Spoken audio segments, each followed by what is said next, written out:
The room was dark. Not because the lights were out, but because the truth rarely comes with brightness. Captain Elias Monroe stood at the end of a long metal table, his fingers tracing the edge of a faded map. The air was thick with sweat and tension. Outside, the desert wind howled like something alive.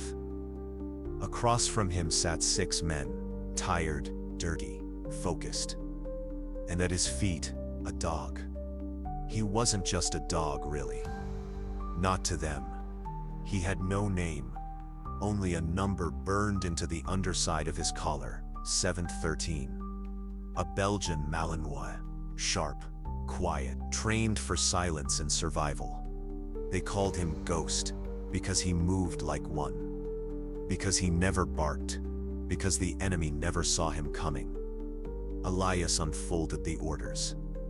A high-value target, deep in enemy territory. No air support, no backup, no second chances. The kind of mission you didn't come back from. Unless you had something more than luck. Unless you had him. As the men stood to prepare, Ghost didn't flinch, didn't wag, didn't whine. Just sat, alert, waiting for the only voice he ever responded to.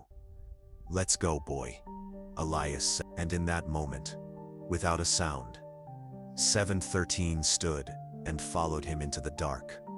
They crossed the line at 0300 hours.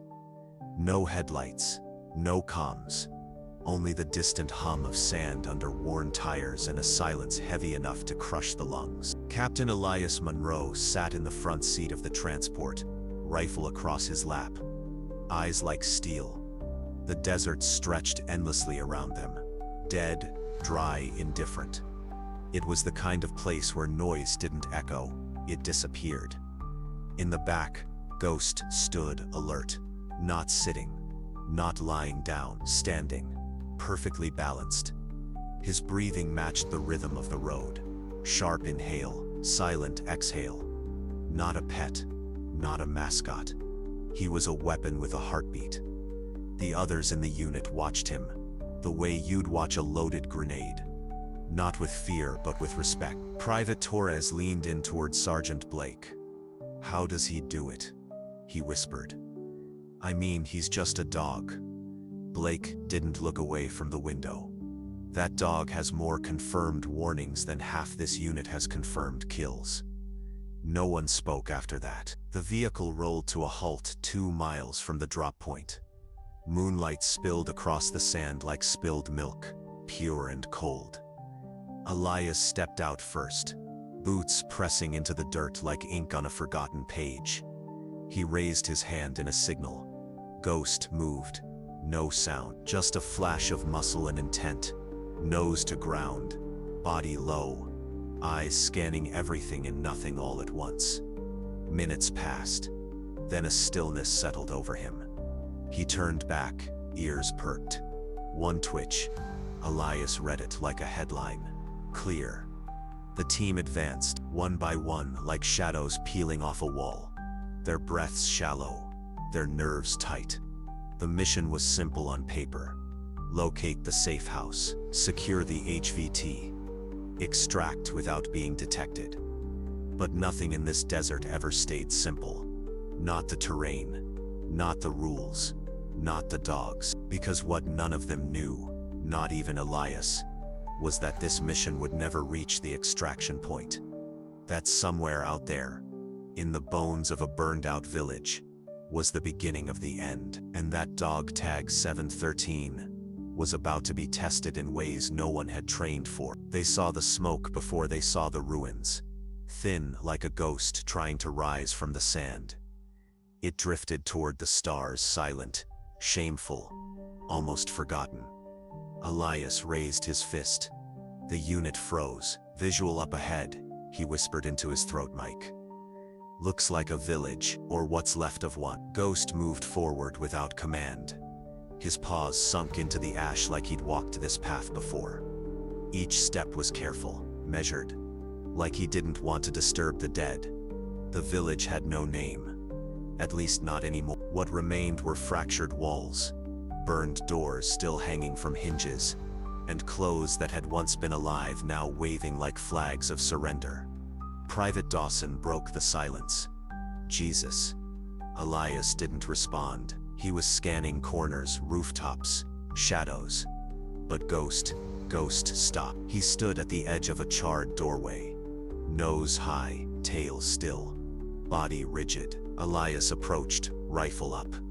"What is it, boy?" he muttered. Ghost didn't bark. He didn't growl. He just stared into the ruin and waited. Elias turned his headlight on low. Inside, the light caught something metal. A crate. They moved in. Ghost stayed behind, holding perimeter, watching the darkness like it owed him something. The crate was US issue. Locked. Marked. Blake swore under his breath. "What the hell is one of ours doing all the way out here?" Torres moved to crack it open, but Elias stopped him. "We sweep first. No surprises." They cleared the building one room, then two. The third had no roof. Just a wall, smeared in blood, and a name carved with something sharp. It read 713. The room went cold. Not because of the night, but because of the feeling that something had been here before them. Ghost entered then. Eyes locked on the wall. No bark. Just stillness. Elias looked at the crate again, then at the dog, then back to the name. Someone's playing games, but deep down, in the hollow of his gut, he knew this wasn't a game. It was a warning, and it had his dog's number written all over it. The crate hissed as it opened, dust rising like it had been holding its breath for years. Inside, files, a manila folder with edges curled from heat, and a small black military lockbox. No one spoke. The air had changed, not just tense, unnatural. Blake leaned in, his voice low. "Why would this stuff be out here? Who would bury intel in a place like this?" Elias didn't answer. He was staring at the tape. It had one word scribbled in red ink. Haze. Torres picked up a photo from the folder. It showed a younger soldier in desert fatigues, standing next to a Belgian Malinois. Same eyes, same fur, same number burned into the collar, 713. But the man wasn't Elias, and the uniform was 10 years too old. Ghost growled, low and long, like something ancient had stirred. Elias set the tape into the battered recorder they found beside it. He pressed play. Nothing. Then static. Then a voice. Male. Frantic. Tired in a way no rest could cure. "If you're hearing this, then they lied again. He remembers. The dog, he remembers. We thought we could reset him. But there are things you can't train out. Things you can't kill. And still sleep." The tape cut out. No timestamp. No ID. Just silent. Elias stood slowly, his breath steady, but short. He looked at Ghost, who now sat rigid, eyes locked on the door. He wasn't looking out. He was waiting for something to come in. Blake spoke next. "Captain, what if this isn't a mission?" Elias turned. "What if it's what? What if it's a setup, a test? What if we were never meant to leave this place?" The wind outside picked up, howling through the broken beams like a warning. Ghost didn't blink. He just stared, and Elias felt something he hadn't felt in years. Not fear, not confusion. He knew this feeling from a past he'd been ordered to forget, and now it was back, buried in a lockbox, stamped with a number. The wind outside had teeth now. It screamed through the village like it was trying to rip memories from the walls. Elias stood at the door of the burned-out house, scanning the horizon. No movement, no comms, no rescue beacon. Just sand and silence. Behind him, Blake held the lockbox tight against his chest. Torres flipped through the faded documents, each one more disturbing than the last. Experiments, behavioral rewiring. Something called Echo Protocol. Elias turned sharply. "Say that again." Torres looked up. "Echo Protocol," he repeated, holding up a page. Looks like it was some kind of K9 behavioral loop system. Pattern reinforcement. They didn't just train dogs, they erased them. Rebooted them. Why? Torres shrugged. Maybe to make them better. Blake shook his head. No, not better. Obedient. Ghost paced in slow, silent arcs around the group. Not sniffing, not searching. Remembering, and then he stopped. Frozen in place. Ears stiff. Nose to the wind. Elias moved toward him. "Talk to me, boy." Ghost didn't make a sound, but his body dropped into that low, predatory stance. Eyes fixed on the far ridge. Elias followed his line of sight. There, barely visible in the moonlight. Movement. Slow. Human. 3 shadows. No uniforms. No flags. Just rifles. And a reason to be silent. Elias raised his hand. 3 o'clock. Blake and Torres took cover behind a broken wall. "Friendly?" Torres asked. "No." Elias answered. "Just late to the funeral." A shot cracked in the air. The sound echoed like a whip. They ducked. Return fire. Dust kicked. Shouts tore across the village in a language they didn't know but understood well. Then, a 4th figure emerged. Closer. Deliberate. Unarmed. He walked like he'd been here before. Ghost went still again. Not aggressive, not afraid, just watching. The man stopped 20 yards out, raised both hands, and said a single word. 713.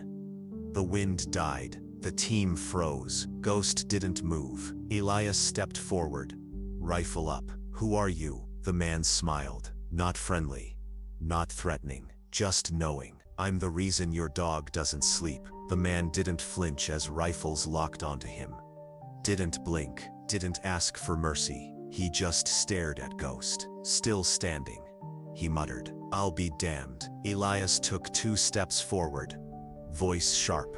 "On your knees. Hands behind your head." The man obeyed. Slowly. Deliberate.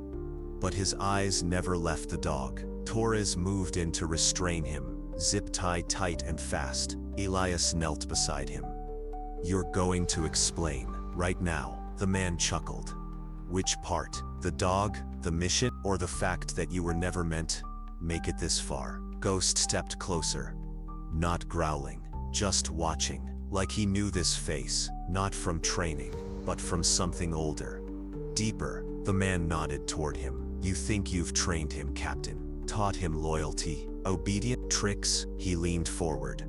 Eyes narrowing. "He was trained long before you ever saw his eyes." Blake stepped in. "We found the tapes, the files. Hayes, Echo Protocol. What the hell did you do to him?" The man smiled again. "We didn't do anything. We just opened the cage and let instinct take over." Elias stood. "Start talking, or I start breaking bones. Then I hope you're good with your hands." The man said calmly, "Because you're going to need them when Ghost turns on you." A silence fell. It was the kind that doesn't come from fear, but from something worse. Doubt. Elias looked at Ghost. Still steady. Still silent. But his breathing had changed. Deeper. Slower. Like gears turning in the back of his mind. The man continued. "He's not just a dog, Captain. He's a pattern. A loop. Every handler. Before you thought they had control, and every one of them bled for it." Torres swallowed hard. "Then why's he still with us?" The man smiled darkly.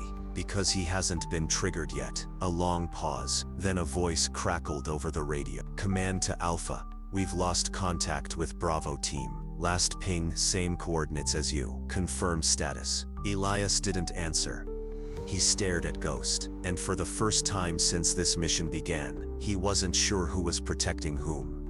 The wind had stopped. Even the sand seemed to hold its breath. Elias stared at the man on his knees. His words still echoed like a round fired into a tight canyon. "He hasn't been triggered yet." Ghost stood still, perfectly still.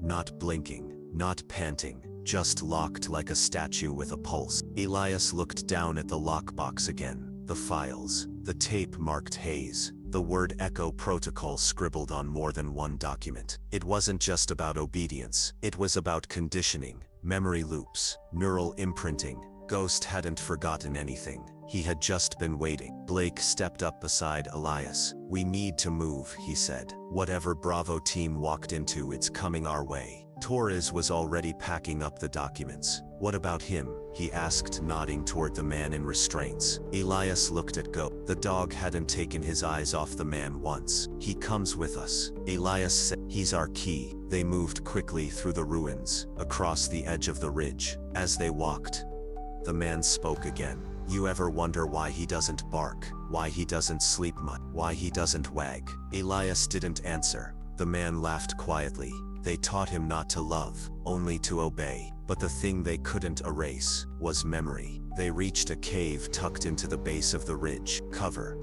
Shelter. A place to breathe. Elias ordered Blake and Torres to set up perimeter. Then he turned back to the man. "You knew him before. I trained him," the man said. "Or tried to. But Ghost wasn't like the others. He didn't forget as easily. He still remembered the first man who fed him, the one who died in front of him. That kind of memory, it stains the brain." He looked up. "And when you say the wrong word, when you stand the wrong way, when the wind carries the wrong smell, it comes back." Elias's voice was tight. "What activates it?" The man's smile vanished. "I don't know. That's the problem. He's not a bomb, Captain. He's a mirror. And if you're not careful, he reflects exactly what they put inside him." Outside, a howl echoed. Far off, but not far enough. Blake's voice crackled over comms. "Captain, we've got movement. 5. No. 6 hostiles inbound." Elias loaded his weapon. Ghost didn't move, just stared into the dark of the cave, as if he'd already seen what was coming, as if he'd been here before, and maybe he had. Maybe this was his loop. Again, the cave was quiet, but no one inside it was calm. Blake adjusted his scope near the entrance, eyes locked on the ridgeline. 6 hostiles, 3 armed with full auto, moving tight, formations military. Elias knelt beside Ghost. The dog's breath had quickened. Not panic, not fatigue, focus. The restrained man in the corner just smiled. "You're about to see what they buried inside him." Torres whispered over the comms. "Captain, they're not engaging, they're circling." Elias turned to the prisoner.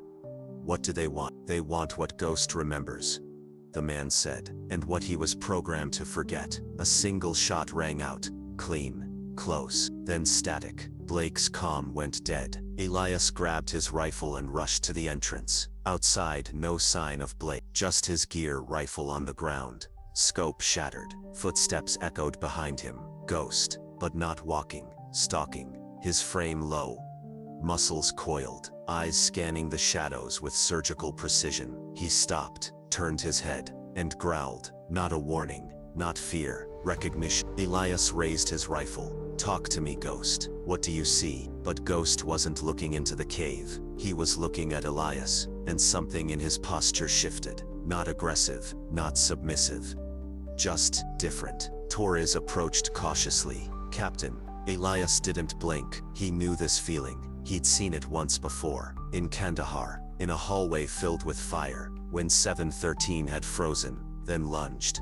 Not at the enemy, at his own handler. They said it was confusion, stress, a fluke. But now Elias wasn't so sure. The prisoner spoke again. "Calm. Something in this place activates it. A word, a sound, a smell. You think you're giving him commands, Captain. But what if he's just remembering them?" Ghost took a step forward. Another, tail low, ears forward, and then, a high-pitched frequency pierced the air, barely audible. Everyone winced. Ghost jerked back, snarled, eyes wide, pupils dilated, breathing rapid. The man in the corner whispered, "That's the trigger."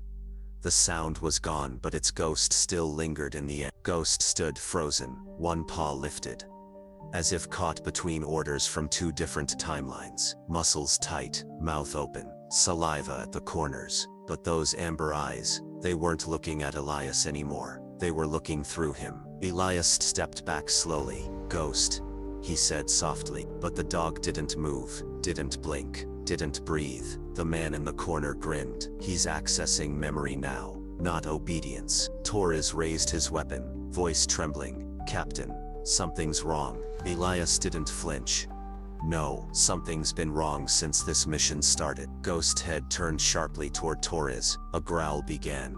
Low, guttural, primal. Don't aim at him, Elias said quickly. Torres hesitated. The growl deepened. Elias stepped between them. Ghost, stand down. The dog didn't move. Then the prisoner spoke again. You ever hear of the handler's mark? Captain. Elias turned. A scent imprint. Deep, biological. Something he links with home, with safety, with identity. He pointed at Elias. That's you now. You carry the mark. But the one before you, he wore the same boots, same uniform, same voice, and he bled out with 713's name on his lips. Elias clenched his jaw. I read the report. The dog went rogue, bit the handler in the throat. The man laughed. No, the handler triggered a memory, not a command. And Ghost responded the way we trained him to eliminate the threat. Ghost barked. Loud. Torres flinched. Outside, gunfire echoed. 2 bursts, then silence. Elias turned to the exit. Blake. Ghost bolted toward the sound. No hesitation, no waiting, just pure instinct. Elias followed. Torres behind him. The prisoner, still laughing. They reached the ridge. Bodies lay still. Enemy scouts, dispatched fast and clean, and standing between them, Ghost, breathing hard, blood on his muzzle, eyes wild. But beside him, Blake, alive. Wounded, but conscious. Ghost had defended him, not attacked, not reverted, chosen. Elias knelt beside the dog, placing a hand on his back. This time, Ghost leaned in, chest heaving, heat pouring from his skin. Torres looked down at the bodies, 3 of them, armed.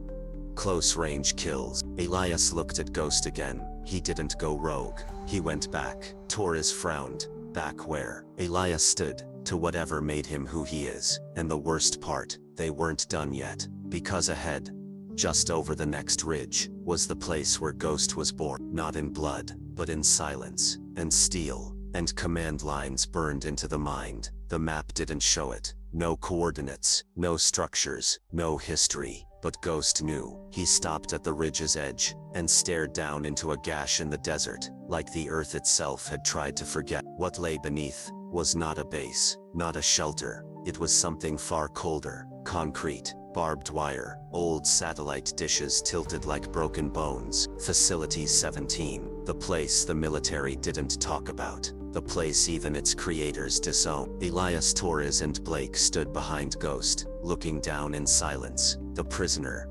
now unbound, but closely watched, finally spoke. This is where they trained the first wave. Dogs meant for more than detection. They wanted instincts on a switch. Rage without hesitation. Memory without emotion. Torres muttered, "That's not training. That's rewriting nature." The man smiled.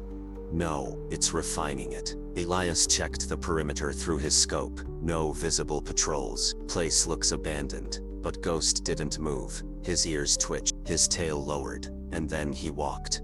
Straight down the slope. No orders. No hesitation. Just return. Like something buried had started calling. Elias followed. The gates had rusted open. Chains hung like dead vines. Beyond them, the facility stretched low and flat, half buried in sand, as if trying to crawl out of its own grave. Inside, it smelled of old wires, stale blood, and forgotten orders. Torres swept his light across the hall. Words stenciled on the concrete walls. Behavior is memory. Obedience is peace. Error is flesh. Ghost led them, past broken kennels, metal doors sealed shut, bullet holes in some, claw marks in others. They reached a control room, dust-covered monitors, switchboards with labels half-faded. Command loop 3, audio cue insert, handler profile sync. Then a console lit up. Flickering, battery-powered, no, triggered by Ghost. He stood at the center of the room and growled, low, slow, at a door none of them had noticed. Elias moved toward it. The handle was cold, unmoving. Blake forced it open with a pry bar. Inside, a single chair, blood-stained, straps hanging from the arms, and on the wall across from it, a screen shattered. On the floor, a cracked ID badge. Elias picked it up. Dr. A. Crossman, Neural Compliance Division. Torres whispered, "That's the guy from the tape." Ghost walked into the room, sat beside the chair, and stared at it. Unblinking, the prisoner stood in the doorway. That's where they broke him, over and over, with light, with sound, with hunger, with pain, until he stopped being a dog, a pause, and became a program. Elias looked at Ghost, his body still, his breath shallow, but his eyes, still his, still present. Still, Ghost. No, Elias said quietly, he's not a program. The prisoner stepped closer. Then you'd better pray he never boots back up. The chair in the room wasn't empty. Not anymore. It was full of every scream Ghost never made. Every memory they tried to erase. Every command forced into his brain like a nail into wood. And now he was sitting across from it. Not trembling. Not angry. Just still. Elias approached slowly. Ghost didn't react. Didn't move. On the console beside the chair, the flickering screen began to stabilize. Lines of code, timestamps, video feed identifiers. Torres tapped a key. The last recorded session loaded on the monitor. Static, then a shaky black and white feed. Ghost, younger, muzzled, strapped to the chair. A voice off-screen, calm, calculated. Subject 730. Loopway Team A. Begin audio imprint. A tone echoed through the speaker. High, piercing. Ghost on screen flinched. Then the commands began. Attack voice. Attack sent. Handler override protocol. End memory loop. The video froze. Elias turned away. His stomach turned. This wasn't training. It was torture dressed as programming. Torres looked at Ghost, who still hadn't moved. Captain, what if we brought him back here too soon? The prisoner stepped forward. You didn't bring him back. He returned on instinct. His brain followed scent trails, light angles, echo depth. Everything he buried came flooding back, and now he's inside the loop again. Elias knelt beside Ghost. Come back, boy. You're not there anymore. That's over. Ghost blinked. Just once. But it was enough. His paw shifted. Then his head turned. Slowly, he looked at Elias. Not confused. Not robotic. Present. Elias reached forward. Placed his hand gently on Ghost's shoulder. You're not a weapon. Not to me. Then the screen behind them changed. New feed. Live feed. A convoy. Approaching. Torres narrowed his eyes. Those aren't ours. The prisoner smiled faintly. No. But they're coming to finish what we started. Elias stood. Then they're too late, because Ghost already ended it. Dust rose on the horizon like a second dawn. But it wasn't the sun. It was engines. Tires tearing through the desert. A convoy, 6 becked-out tactical vehicles, moving fast and tight. Torres adjusted his binoculars. No flags. No unit numbers. No insignias. Blake joined him. But those are US models. Elias stepped into the frame. They're not here to rescue.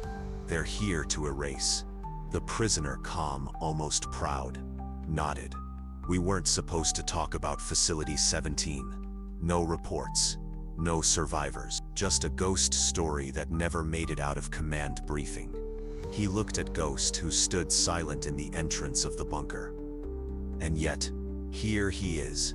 Elias checked his weapon, then scanned the perimeter. The facility had no defensive systems left. No automated turrets. No power grid. It was a tomb. Unless they made it a fortress. Torres, Blake, secure all entry points. Disable sightlines. No one walks in clean. They moved without hesitation. Inside, Ghost circled once, checking rooms, then returned to the chair. Not to sit, to stand over it, like a grave. Elias approached him. You don't have to do this.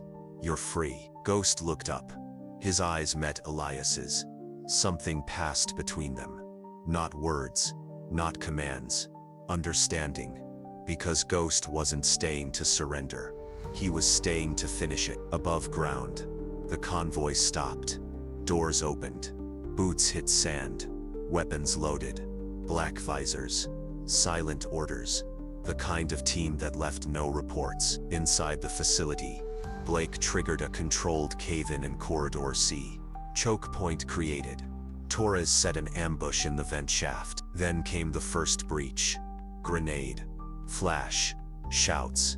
Elias moved like he'd done it 1,000 times. Ghost faster. 3 men entered.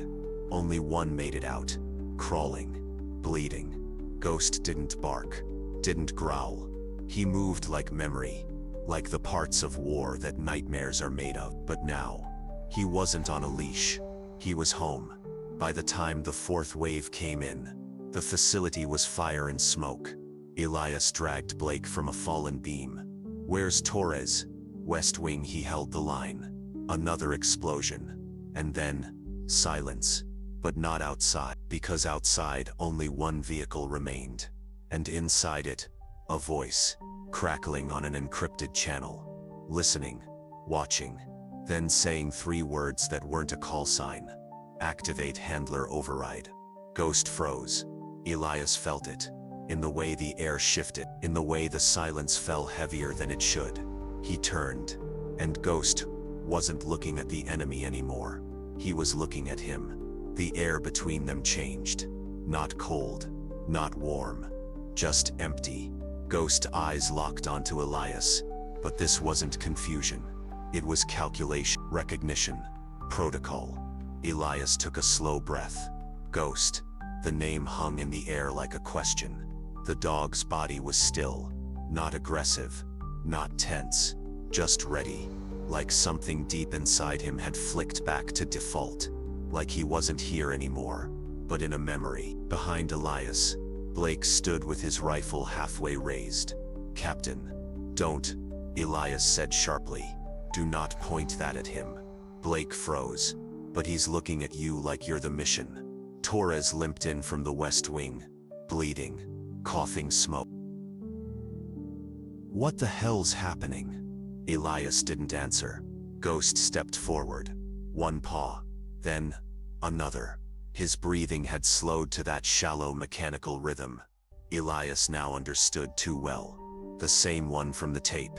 From the chair. From facility. The voice from the encrypted transmission echoed again. Barely audible through the static.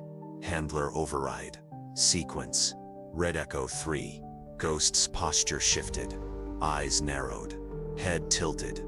A movement so small, so precise, it made the hair on Elias's arms stand up. The prisoner, now handcuffed again, coughed a laugh. "That's the kill protocol." Blake raised his rifle. "Captain, say the word." But Elias didn't. He took a step closer, looked Ghost dead in the eyes.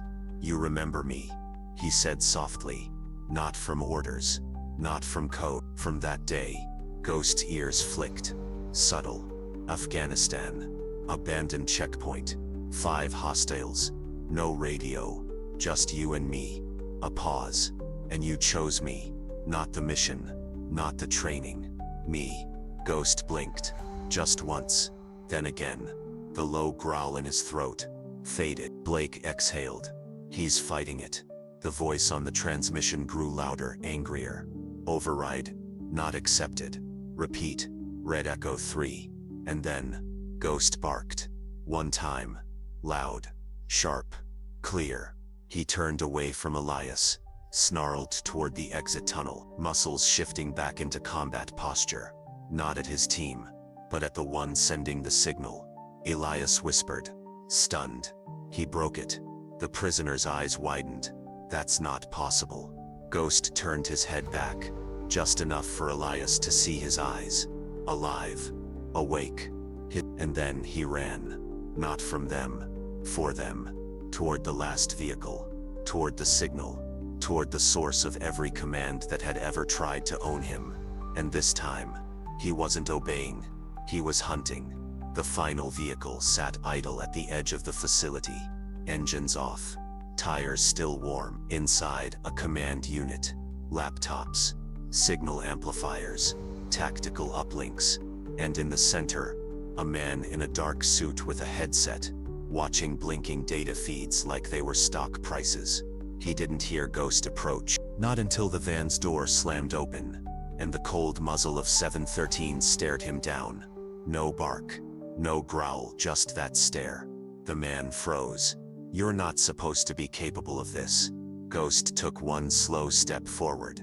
The man held up a remote, thumb hovering over a red button. "Back off. I can still shut you down." Ghost didn't flinch. He looked at the remote, then back at the man, and stepped closer. The man pressed the button. Nothing happened. The signal lights blinked. The override code repeated in cold mechanical bursts. "Red Echo 3. Red Echo 3. Red Echo." Ghost growled. But not like before. This wasn't protocol. This was personal. He lunged. The remote flew from the man's hand. He screamed as Ghost pinned him to the floor, teeth bared, breath hot against his neck. But Ghost didn't bite. He waited long enough for Elias to arrive, long enough for the truth to catch up. Elias stepped into the van, rifle lowered, saw the signal rig, the monitors, the surveillance feeds, and the man on the floor, begging. "I was following orders. He's not a dog. He's a defense system." Elias stared at Ghost, then back at the man. "No, he's a soldier, and he remembers everything you did." Ghost stepped off, slow and silent. Elias leaned down. "You programmed him to obey. You trained him to forget. But you made one mistake." He pointed to Ghost. "You underestimated who he really was." The man tried to scramble up, but Ghost blocked him, just with his body. Elias turned to Torres outside. "Get him out of here. Put him on the record." Torres smirked. "Which record? The one that doesn't exist." Elias looked out at the burning sky behind them. "We'll make a new one." Ghost stepped out of the van. Sunlight caught his eyes, and for the first time in a long time, he looked free. The fire behind them lit the sky like a second sun. Facility 17 burned slow, concrete and steel releasing secrets one layer at a time. No alarms, no sirens, just the soft pop of collapsing walls, and the hum of something ending. Elias walked at the front of the line, blood drying on his sleeve. Torres limped beside him, shoulder bandaged. Blake brought up the rear, rifle lowered, eyes scanning only out of habit. And in the center of it all, Ghost. No leash, no vest, just his shadow stretching beside Elias in the orange desert light. They didn't speak. There was nothing left to say. They walked past the van. The signal team already zip-tied and awaiting pickup. They walked past the bodies of the men who came to erase them. They walked through the dead silence of a place built for control and left it behind like a grave that no longer needed flowers. At the edge of the ridge, they stopped. Ghost sat. Elias knelt beside him. "You did it," he said quietly. "Not for a command, not for a mission. For you." Ghost looked out at the desert. He wasn't wagging his tail. He wasn't panting. He was still watching, processing, and healing. Behind them, Torres lit a single flare. The evac team would see it in 10 minutes. 10 minutes to breathe, to let go. Blake tossed down his rifle, sat in the dust. "That place," he muttered, "should have never existed." Elias nodded. "But now, neither does it." He turned to Ghost again. "What about you?" he whispered. Ghost didn't look at him, just closed his eyes. For the first time in days, he rested. The air inside the military transport was cold, sterile, like the war had been left on their boots and scrubbed off at the door. Elias sat in a steel chair beneath a harsh fluorescent light. His uniform was wrinkled, blood-stained, and ignored. Across from him, a colonel with too many pins and not enough soul flipped through a file. "You were ordered to extract a high-value target," the colonel said flatly. "Instead, you brought back a dog and 3 bodies." Elias didn't blink. Correction. I brought back the dog. And the truth.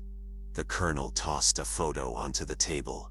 Facility 17. Half collapsed. Burned out. A classified installation destroyed. Personnel missing. Sensitive files gone. And you're saying it was all self-defense? Elias leaned forward. I'm saying it was cleanup. Yours. You sent us into a graveyard you thought was already covered. But Ghost, remember. The colonel narrowed his eyes. Ghost. Dog tag 713. Elias clarified. You don't call him that anymore. But he does. The door behind them opened. A general walked in. Not rushed. Not angry. Just careful. Captain Monroe, he said, nodding. We've reviewed the footage. The logs. What remains of the facility records. He sat across from Elias. And we have a problem. Elias crossed his arms. No. You had a problem. He fixed. The general glanced toward the glass behind him, where Ghost sat silently in a separate room, watched by armed guards behind mirrored glass. He's unpredictable. Dangerous. He's loyal. Elias said firmly. But only to those who earn it. The general hesitated. Some want him decommissioned. Some always do. Elias shot back. Silence. Then, what do you suggest? The general asked. Elias looked through the glass. Ghost didn't bark. Didn't pace. He just sat. Still as always. I say give him a number that no one owned. The general raised an eyebrow. And what number is that? Elias smiled slightly. His name. 2 days later. A private airfield. Unmarked hangar. One sealed folder. 2 signatures waiting. Inside, Elias stood beside a table. On it, a retirement discharge for a military K-9, a handler transfer request, a non-disclosure agreement thicker than any war file he'd ever read. Across from him, a major cleared his throat. This is a courtesy, he said, not a precedent. Elias didn't answer. He just signed. The major continued. He'll be off-grid. No vet records. No service file. No history. Officially, he never existed. Elias looked up, but unofficially, he saved 5 men, shut down a rogue operation, and exposed a black site buried in the sand. The major sighed. We don't reward Ghost, Captain. Elias stood pushing the folder across the table. We don't erase them either. Outside, Ghost waited. No muzzle, no uniform, just a calm silence as a breeze rustled through the surrounding trees. Torres leaned on a crutch nearby. You really think they're gonna let this go? He asked. Elias patted Ghost on the back. They don't have a choice. Not anymore. Blake emerged from the hangar, holding a small case. What's that? Torres asked. Blake opened it. Inside, Ghost's old collar, the one with the code burned underneath. Elias looked at it, then closed the case again. He doesn't need it. Ghost lifted his head, amber eyes shining under the open sky, and Elias smiled. No more numbers, buddy. He reached into his pocket, pulled out a new collar. Leather, simple, engraved in clean silver letters. Ghost. He buckled it around the dog's neck gently. Ghost didn't flinch, didn't resist. He just looked up, eyes steady. And for the first time, free. Rain tapped against the glass of the small downtown radio studio. Outside, the city moved like it always had, unaware of the secrets once buried beneath its feet. Inside, the air was still. A red light blinked on. The host adjusted her mic. With us today is Captain Elias Monroe, she said, voice smooth but firm. Former Special Operations, recipient of the Silver Star, and the man behind the story that's shaking command chains from the Pentagon to Capitol Hill. Elias nodded. Ghost sat beside him, calm, eyes half closed, like he already knew the words before they were said. The host leaned in. Captain, the files you released, the evidence, it paints a picture of a program so deep it didn't exist on any books. It existed, Elias said, just not in a way that leaves fingerprints. And the dog, 730. Ghost. He was a part of it. Elias looked at Ghost. He was the result of it, but never the product. The host paused, reading from her note. There are claims that what he did at Facility 17, what he remembered, couldn't be natural. That he's dangerous. Elias's voice was steady. He's not dangerous. He's trained, and he was betrayed. A long silence followed. Then the host leaned forward. Why tell this story now? Elias turned to the mic. Because truth doesn't stay buried forever. Because some scars shouldn't be covered. And because dogs don't get to write their own history. He looked at Ghost again. But maybe they can sit next to the man who does. Ghost opened his eye. The host glanced at him. He's very quiet. Elias smiled faintly. He's said everything he needs to. Outside, thunder rolled. And inside that studio, a story finally got the voice it had always deserved. The auditorium was silent, not out of protocol but reverence. Men in dress uniforms filled the rows. Senators, generals, veterans, families clutching photos of soldiers who never came home. At the front, a single podium, 2 flags, and beside it, Ghost. He wore no harness, no badge, just a collar, with his name, Ghost. Elias stood beside him in his formal blues, back straight, hands calm. A voice echoed over the loudspeaker. For extraordinary bravery in the line of fire, for loyalty that transcended programming, and for exposing a truth hidden far too long.